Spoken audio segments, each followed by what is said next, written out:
tidak bisa dilarang dan tidak bisa disuruh. Terima kasih Ibu, artinya karena dia mau membuat perencanaan. Kalau disuruh belajar sekarang, tapi dia punya planning mau belajar nanti habis rebahan dulu, ya kan?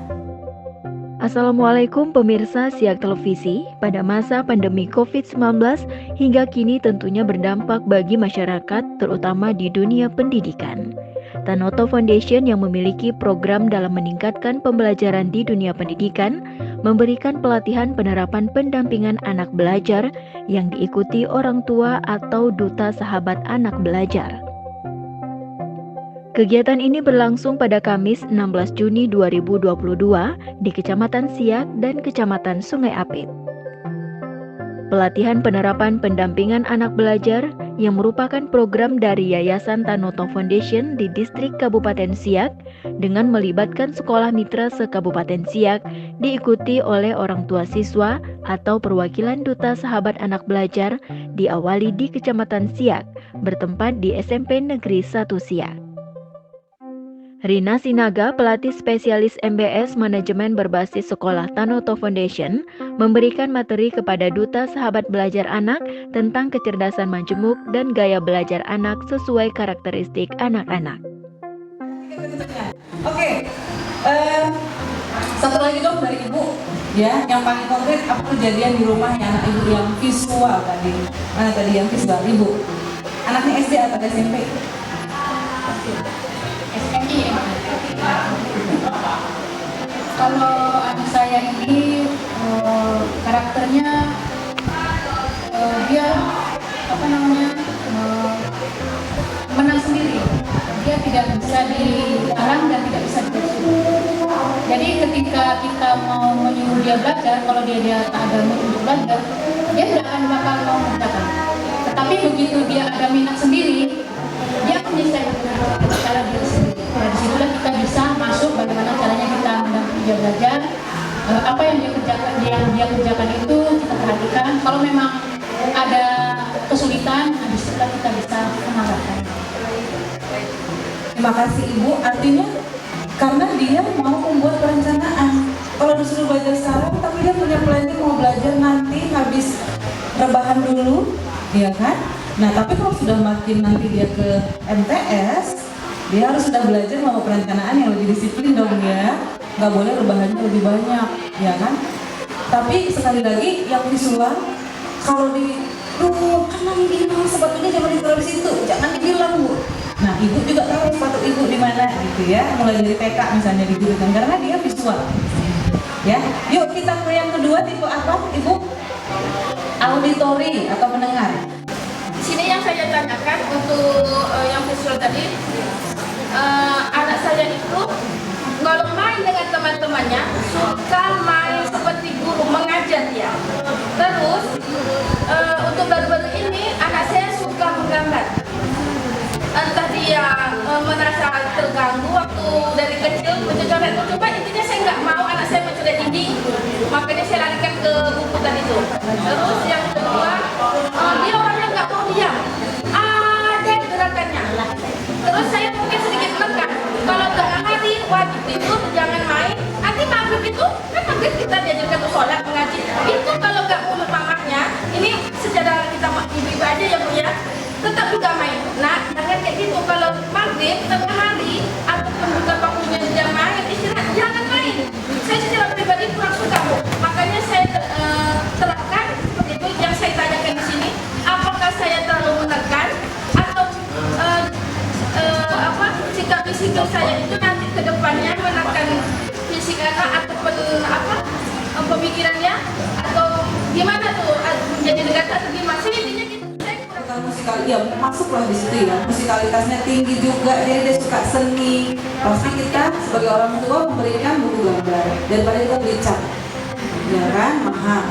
Nah, kesepakatan tentang di mana boleh mewarnai, apakah saat bermain boleh berserak tapi nanti asalkan dirapikan, saya rasa itu kesepakatan di rumah. Cara kita memberitahukan bahwa segala tindakan ada konsekuensinya. Kalau rapi gimana konsekuensinya? Indah, cantik, bersih. Kalau nggak rapi, konsekuensinya apa? Dan nanti adik harus diapain nih kalau nanti nggak melakukan kesepakatan gitu. Asalkan kesepakatan juga bersama bapak ya ibunya. Jangan sampai nanti sama bapak ya boleh lah legonya ada di mana, dari luar di mana, atau dengan ibu nanti sama bapak. Asalkan sepakatnya bersama. Saya mungkin nggak jawab panjang ya ibu ya. Kalau soal apakah saya terlalu strong atau bagaimana, boleh kok diskusi dengan bapak. Kemudian yang paling kenal Ananda adalah ibu dan bapaknya. Gitu. Ajak, sekarang ini udah kelas 2 SD, ajak aja dia diskusi demokratis. Kalau ibu adalah ingin di rumah itu demokratis, dia boleh menyampaikan pendapatnya, ibu menyampaikan pendapat, adiknya juga boleh. Anak udah kelas 2, bolehkah dia berpartisipasi dalam peraturan tata tertib di rumah? Kaku banget ya namanya tata tertib di rumah gitu ya. Kesepakatan aja lah ya. Kesepakatan di rumah atau nilai-nilai, itu yang paling penting kan? Nilai-nilai di rumah supaya itu menjadi karakter yang bagus di dia. Gitu. Misalnya habis main langsung dirapikan, pasti ke sekolah nanti terbawa. Di dunia kerja apalagi. Dan itu kan mengajarkan banyak hal juga, bahwa dia tidak akan menjadi seorang yang suka menunda.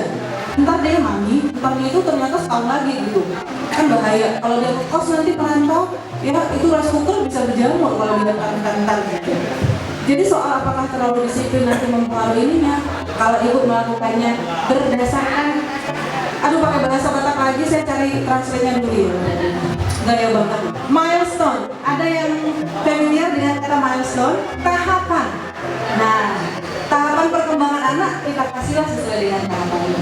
Kalau udah remaja, apakah kita langsung izinkan pulang jam 10 malam? Nggak mungkin kan? Kalau udah kuliah, ya pasti kita doakan lah.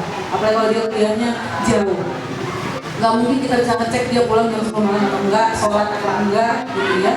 Jadi ibu kasih sesuai tahapannya. Ada namanya kan tahapan ya, usia sekian sampai sekian, usia sekian sampai sekian, sekian sampai sekian. Kalau udah SMP, apa yang paling penting untuk dia? Karena tadi yang anaknya SMP. Apa yang paling penting bagi dia saat ini? Visualnya apa yang paling penting bagi dia? Penampilan. Itu yang paling penting untuk anak SMP sekarang. Dia akan sudah mulai penampilannya.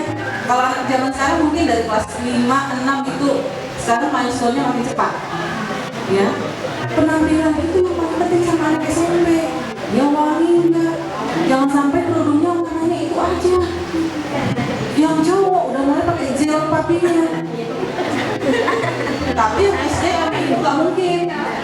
Nah, soal terlalu lama itu tadi larinya ke jenjangnya dia. Gitu ya, biarlah dia bersinar sesuai dengan levelnya. Gitu. Kalau ibu tidak suka berserak, mungkin karena ibu juga punya gaya belajar atau gaya hidup sendiri kan. Gitu. Ada ibu yang oke lah, berantakan dulu sebentar nggak apa-apa. Gitu. Itu juga sesuai kesepakatannya dia dengan suami. Gitu. Nah, seperti itu ya Bu ya, supaya kita bisa lanjut. Nah, nanti boleh kok di-googling banyak sumber-sumber yang sangat valid tentang milestone atau tahapan perkembangan anak. Tentunya materi yang diberikan ini agar pembelajaran atau pendampingan terhadap anak dapat berjalan dengan baik. Salah satu orang tua murid Sekolah Mitra Tanoto Foundation Kabupaten Siak, Eni Marianti, merasa bersyukur dengan adanya pelatihan seperti ini. Orang tua dapat pengetahuan tentang cara mendampingi dan gaya belajar anak-anak. Ini kami perwakilan dari Duta Belajar Sahabat Anak, masing-masing sekolah yang ada di Kabupaten Siak, dari tingkat SD, MI, SMP, MTS, itu pada hari ini mengikuti pelatihan TOT, Training Trainer bagi Duta Sahabat Belajar Anak yang ditaja atau bekerja sama antara Tanoto Foundation dengan Pemda Kabupaten Siak, khususnya dengan Dinas Pendidikan. Alhamdulillah, saya sangat bersyukur, khususnya bagi kami ibu-ibu yang bekerja, karena mungkin waktu kami untuk mendampingi anak-anak dalam proses pembelajaran di rumah memang sangat kurang. Alhamdulillah, pada hari ini kami ikut serta dan begitu banyak ilmu pengetahuan dan wawasan yang kami dapat. Di sini untuk tahap awalnya, karena sebenarnya program ini adalah merupakan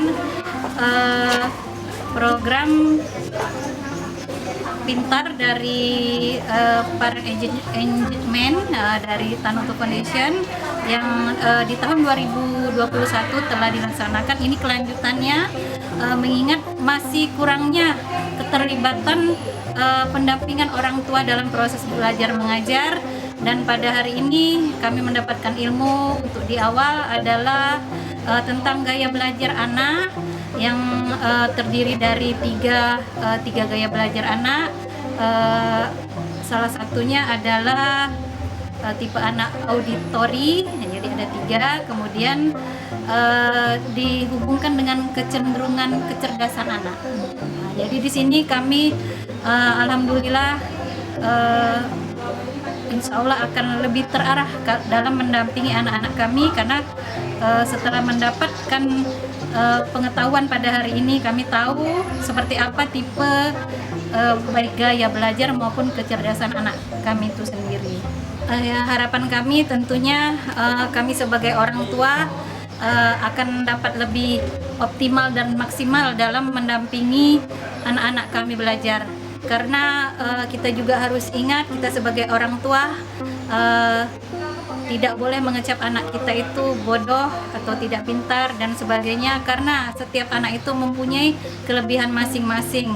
Jadikanlah kekurangan anak itu kalau dengan pendampingan yang baik akan bisa menjadi kelebihan bagi mereka. Jadi apapun itu anak kita, kita adalah seorang ibu, dan mungkin ada sedikit saya sampaikan tips bahwa di sepertiga malam ataupun di saat-saat sholat kita memohon ridho kepada Allah, karena kalau kita sudah ridho kepada anak-anak kita, insya Allah Allah akan meridhoi.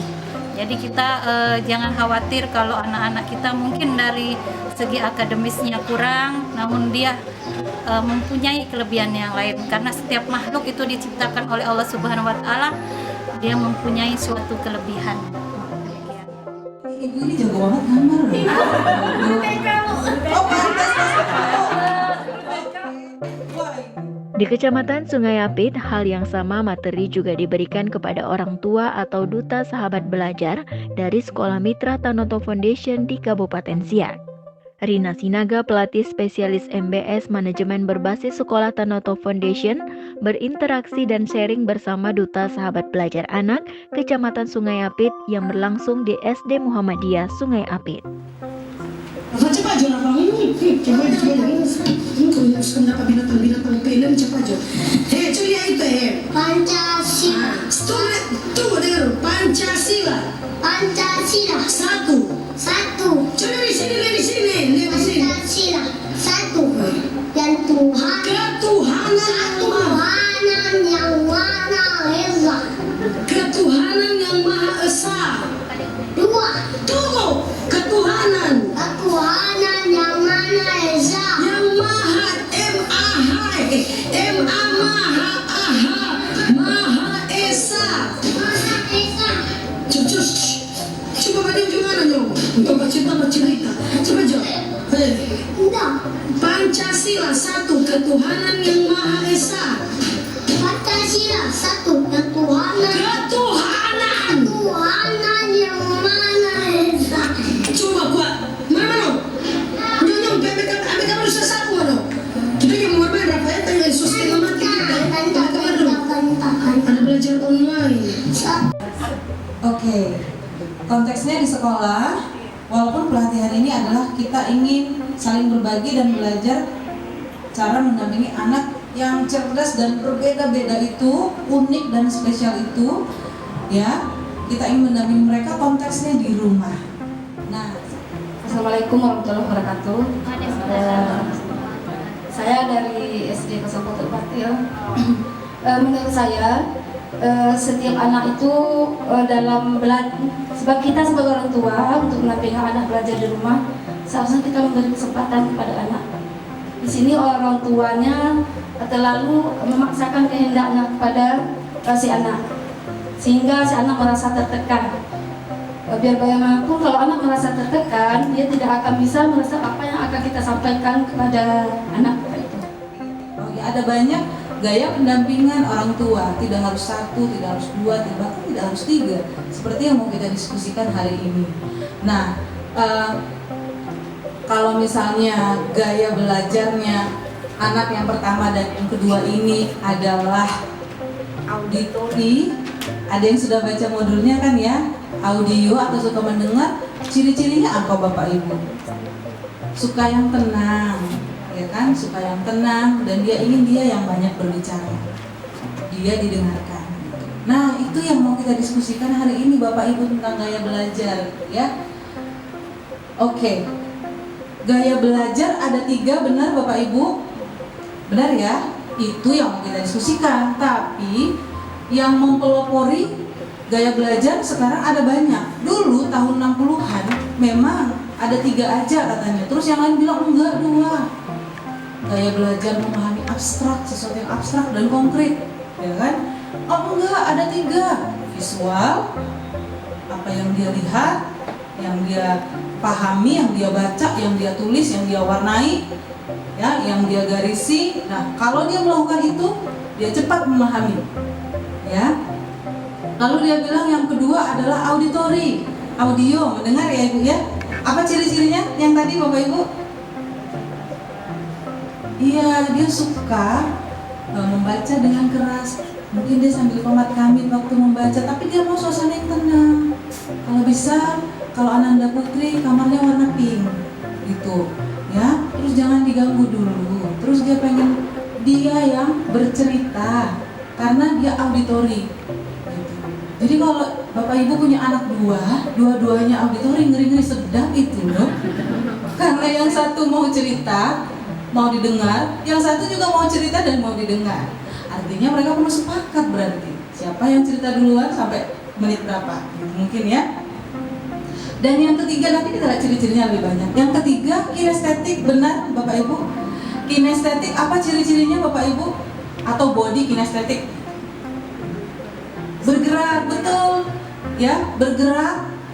Kalau dia bergerak, menyentuh, ya, dengan bergerak, dengan menyentuh, dengan bereksperimen, dia lebih cepat paham salah satu pelajaran. Ya, kalau dia disuruh belajar itu artinya duduk di tangan. Wah, sementara gaya belajar yang mendominasi dirinya adalah gaya belajar kinestetik, dia sulit gitu, ya. Tetapi walaupun kita belajar 3 ini, visual, auditori, dan kinestetik, walaupun kita berbagi tentang ini, bukan berarti kita mau melabel anak-anak kita ya, Bapak Ibu ya. Oh, anak saya visual, terus kita kasih tahu gurunya, Bu, anak saya kinestetik, jadi kalau lari-lari sambil di kelas mohon dimaklumi. Bukan berarti seperti itu, ya. Tapi kita mau memberikan porsi-porsi yang pas untuk pelajaran-pelajaran yang misalnya Ananda kurang suka matematika, misalnya nih ya, tapi dia anaknya kinestetik. Nah, kalau kita ajak dia belanja, ya, terus kita hitung tentangnya tadi sekilo dapatnya berapa ya, gitu, ya, hitung, gitu ya. Tadi ikannya 2 kilo dapat berapa ekor, harganya berapa? Kalau setengah kilo dapatnya berapa ekor, gitu-gitu, ya. Karena dia ngalami, dia sentuh. Cuman hati-hati nanti dia pegang tuh semua ikan di pasar ya, gitu. Kalau baca mungkin dia suka nyender, ada di sini yang Ananda. Kalau baca buku belajar suka nyender, ya, suka nyentuh, gitu ya, nonton di rumah sambil nyender ke ayah atau ke bunda. Nah, itu anak kinestetik. Dia suka yang namanya rasa, sentuhan, gitu ya, bergerak. Kalau dia field trip sekolah, field tripnya mungkin minggu depan, tasnya udah siap hari ini, ya kan? Karena dia tahu dia akan mengalami sesuatu di sana, dia akan belajar sesuatu di sana. Apalagi kalau diajak ayah bundanya misalnya ke kantor, ya, dia pegang itu, Pak, bunda ini apa nih bunda? Ya, sesekali boleh kok dibawa. Apalagi misalnya ada tugas keluar kota misalnya, ya, dalam 1 tahun ajaran dapat 10% kayaknya ya Ibu ya untuk izin, ya, dapat 10%. Bisa kok kita, bukan berarti besok-besok malah Pak Hari kemana, saya mau izin, Bu Rina bilang boleh bawa izin, bukan ya. Mari kita manfaatkan 10% itu misalnya Bapak Ibu ada tugas di luar kota dan itu kegiatannya bisa membuat Ananda mempelajari sesuatu dan kebetulan dia ini kinestetik, ya suka menyentuh, bereksperimen, mencoba, ya mengamati, visual juga masuk ke situ, bisa diajak, dia akan mengamati. Oh, bapakku kalau lagi berlombi kayak gini, oh seperti ini ya, gitu.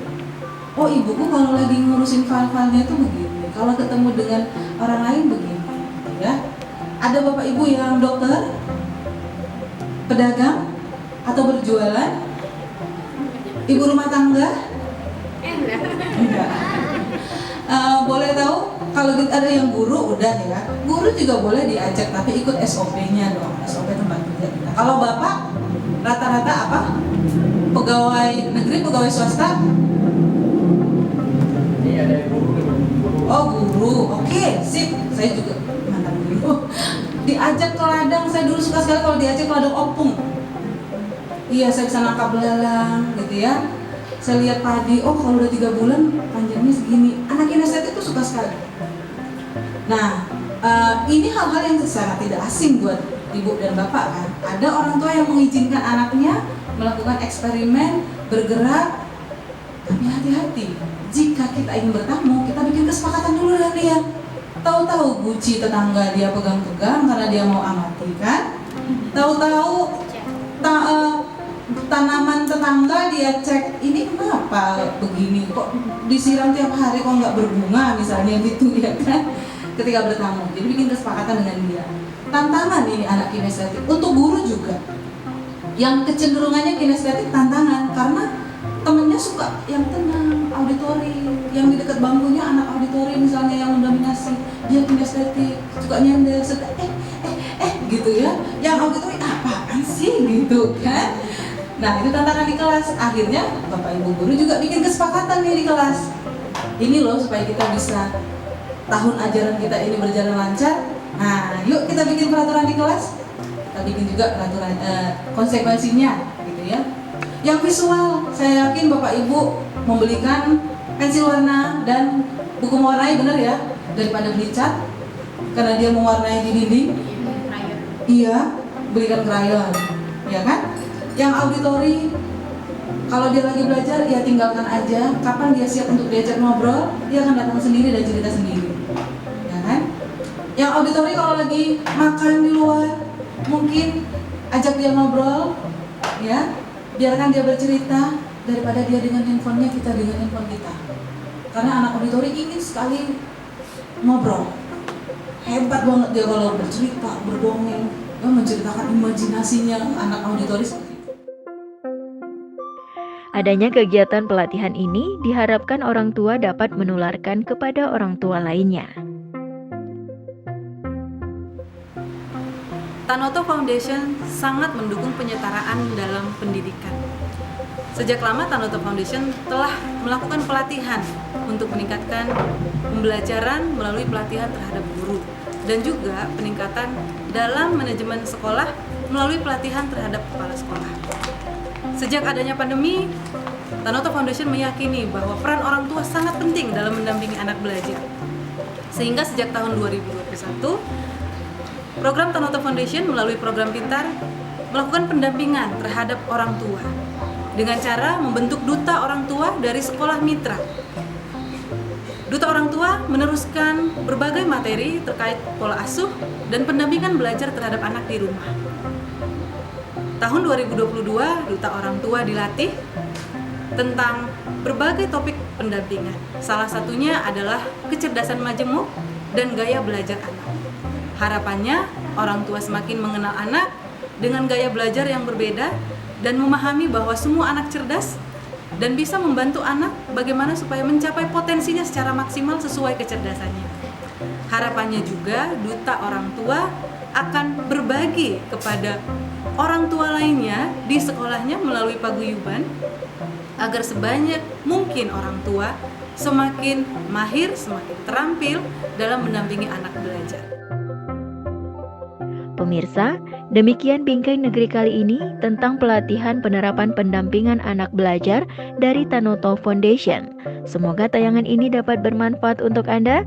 Sampai jumpa dan wassalamualaikum warahmatullahi wabarakatuh.